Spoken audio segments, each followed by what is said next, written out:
Jeg skal nu slå masker op, og det jeg starter med er at lægge garnet ind i min hånd, altså enderne her. Og så skal jeg slå garnet rundt om min hånd. Og det passer cirka med, at når jeg slår det løst rundt om min hånd en gang, så har jeg til 10 masker. Så jeg siger 1 omgang, 10 masker, 2 omgang, 20 masker, 3 omgang, 30 masker, 40 masker, 50 masker, 60 masker. Og så kan jeg godt lide lige at slå garnet en ekstra omgang rundt om, end jeg har behov for, så jeg lige har lidt at hæfte ender med osv. Og så er det, jeg laver en løkke, så jeg krydser garnet ind over hinanden, så der kommer sådan en her løkke.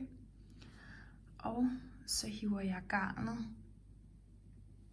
nedefra og op igennem, så jeg får lavet den her løkke, som kan strammes eller løsnes her ved den her knude.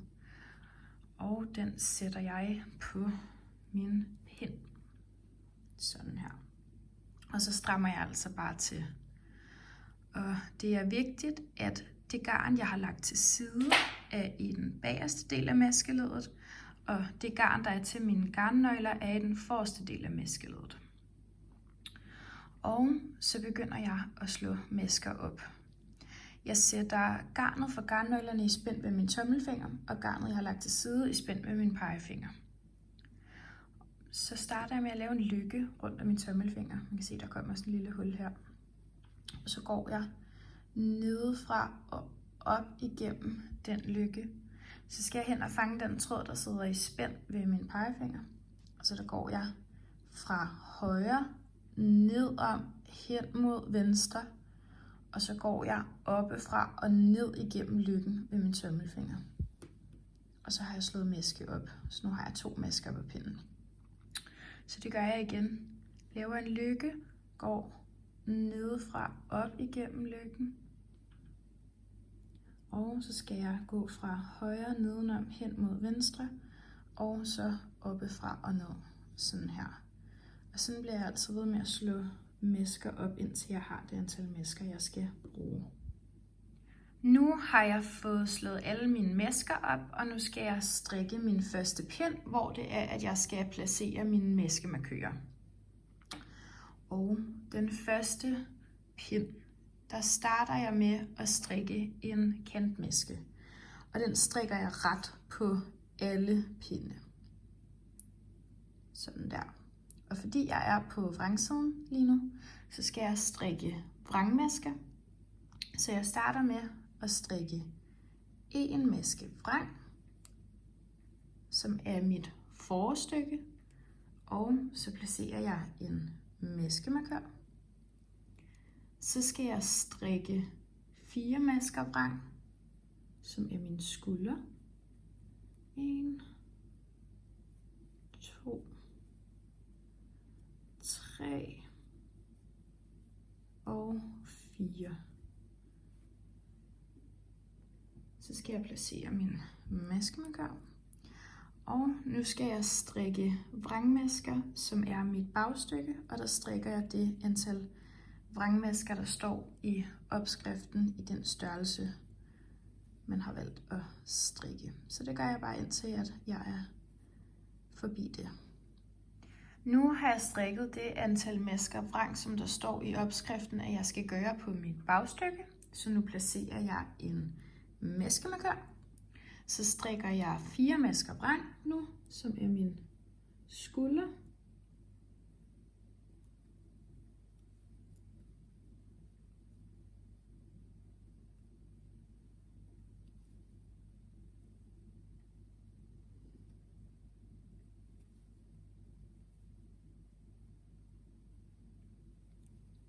Og så placerer jeg en maskemarkør. Så strikker jeg en maske vrang, som er mit forstykke. Og så strikker jeg min kantmaske ret, fordi de strikkes ret på alle pinde.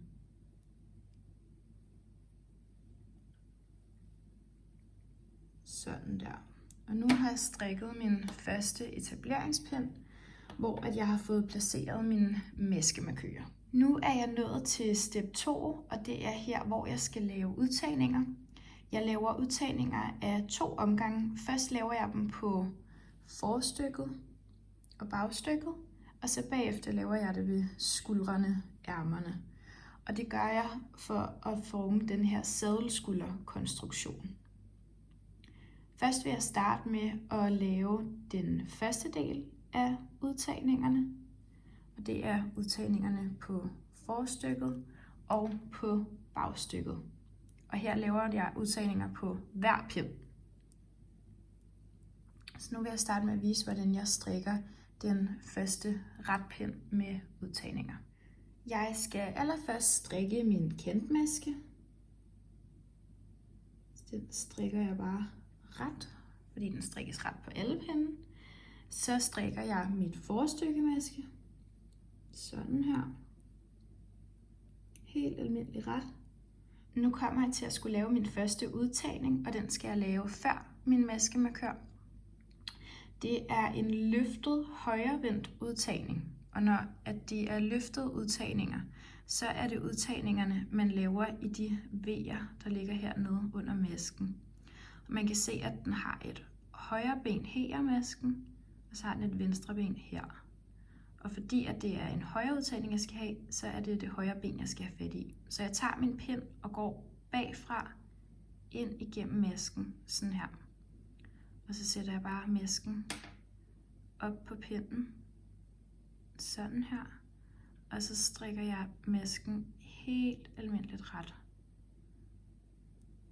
Så jeg går nedefra, op igennem og strikker masken sådan her. Og sådan laver jeg en løftet højrevendt udtagning. Så skal jeg strikke mine skuldermasker. Så dem strikker jeg bare glat strik.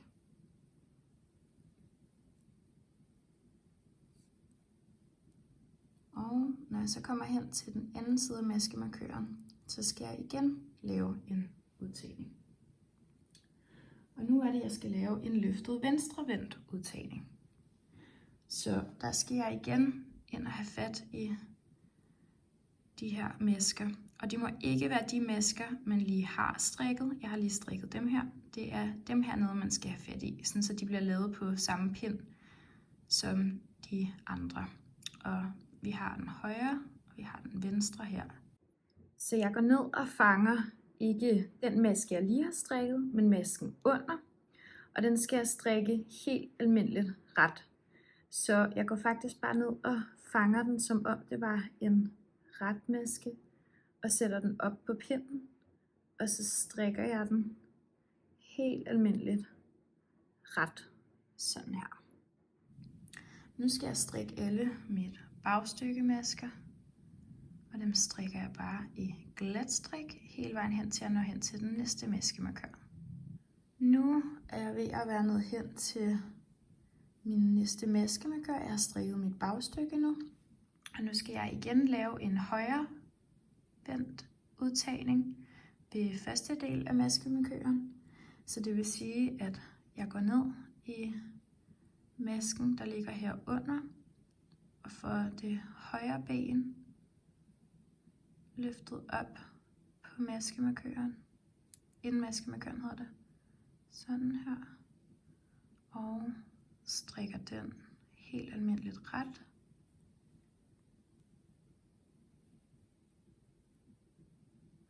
Så strikker jeg mine masker imellem maskemarkørerne.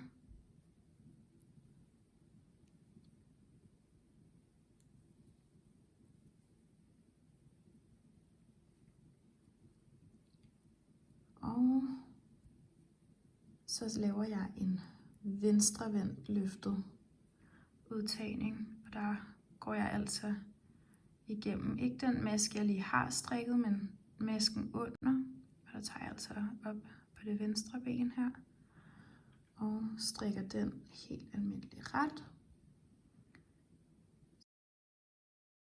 Så strikker jeg over mit forstykke, og så strikker jeg min kantmaske. Og det er sådan, jeg strikker retpinden med højre vendte løftede masker, udtagninger, og venstre vendte løftede udtagninger. Og nu vil jeg gå i gang med at strikke vrangpinden.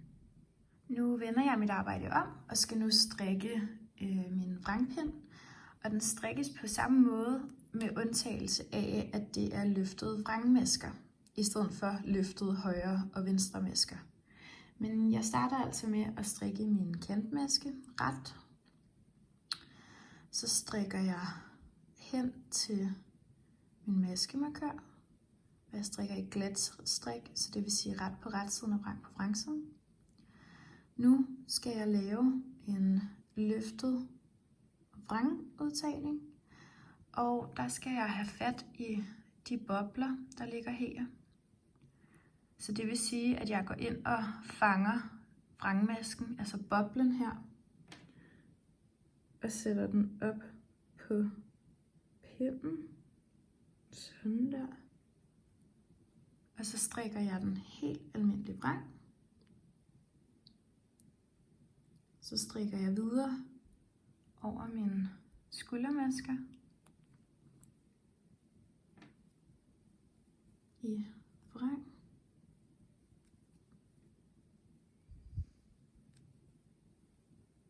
Og så skal jeg igen lave en løftet vrangudtagning her. Og ligesom på forsiden, så skal jeg ikke have fat i den maske, jeg lige har strikket, så jeg skal ikke have fat i den her boble, men jeg skal have fat i den boble, der ligger lige nedenunder.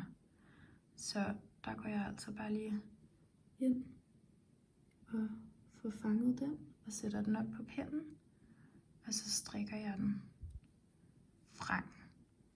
Og så fortsætter jeg altså hen til min næste maskemarkør med at strikke vrangmasker. Så har jeg fået strikket alle mine bagstykkemasker, og nu skal jeg igen lave en løftet vrangudtagning, så jeg går igen ind og får fanget vrangmasken, der ligger her, og strikker den helt almindelig vrang.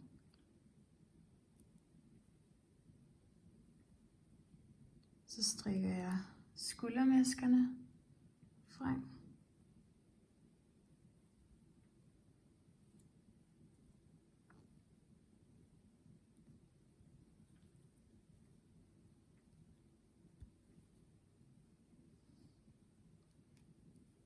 Og så skal jeg igen lave en løftet vrangudtagning, og igen fordi at det er nummer 2, så skal vi lige en maske ned for at undgå den maske, jeg lige har strikket.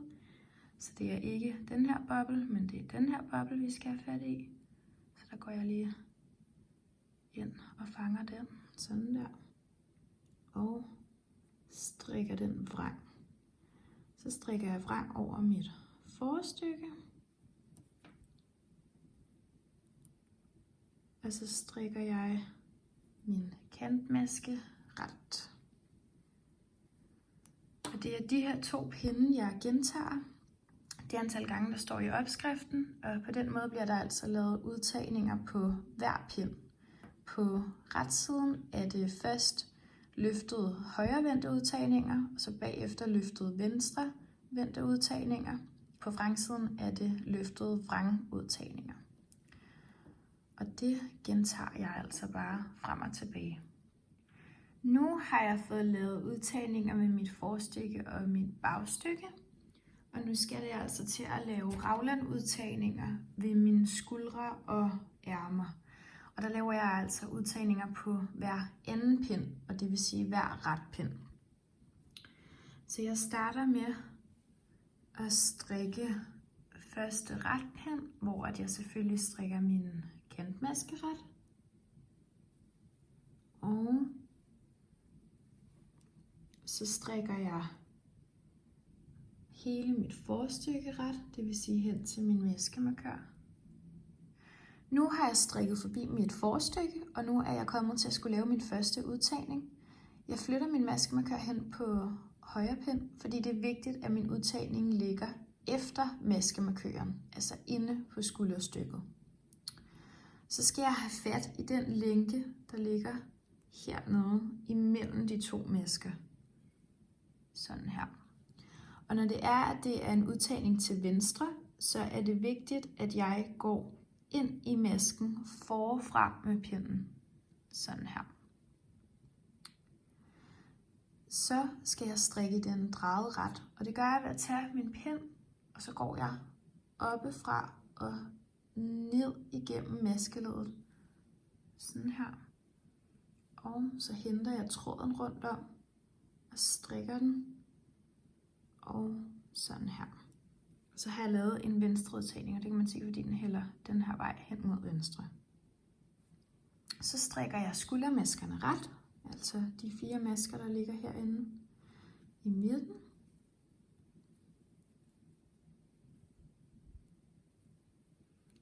Nu skal jeg igen lave en udtagning, og her er det vigtigt, at der er en udtagning før maskemarkøren, så den der altså lige sidde herhenne. Nu skal jeg lave en udtagning til højre. Går igen ned, og så får jeg lige fat i lænken her en gang. Og når det er, at det er til højre, så er det vigtigt, at jeg går bagfra ind igennem maskeleddet og sætter den op på pinden. Sådan her. Og så strikker jeg den helt almindelig ret. Og det kan godt være, at den er en lille smule stram, men så kan man eventuelt bare lige hive lidt ud i den. Så jeg går altså bare op igennem masken sådan her og strikker den helt almindelig ret. Sådan her. Og så kan man se, at jeg har lavet en højre udtagning, fordi den hælder hen mod højre. Så løfter jeg min maskemarkør. Og så strikker jeg alle maskerne på mit bagstykke ret, indtil jeg når hen til den næste maskemarkør. Nu har jeg fået strikket alle maskerne på mit bagstykke, og nu flytter jeg min maskemarkør. Og så skal jeg have fat i lænken her imellem de 2 masker. Og det er igen en venstre udtagning, jeg starter med her. Så forfra og op på pinden. Sådan her. Og så strikker jeg den drejet ret. Jeg går oppefra, ned igennem, henter tråden. Sådan her. Kan man se den hælder til venstre her. Så strikker jeg mine skuldermasker ret.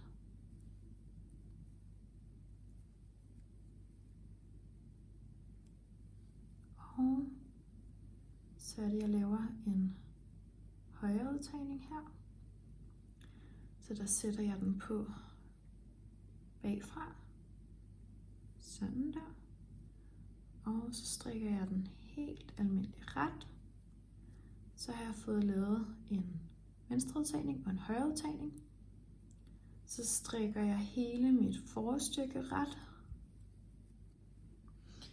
Og så når jeg til min sidste maske, som er kantmasken, og den strikker jeg altså også ret.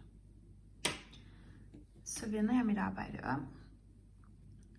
Og vrangpinden, der strikker jeg selvfølgelig mine kantmasker ret. Og ellers strikker jeg faktisk bare alle maskerne almindelig vrang, og det gør jeg hele pinden ud, indtil jeg når til min sidste maske, som er en kantmaske, som jeg igen strikker ret. Så det er altså bare vrang hele vejen igennem, og det er sådan, jeg laver de her 2 pinde, hvor at retsiden består af raglanudtagninger, og vrangsiden består af vrangmasker.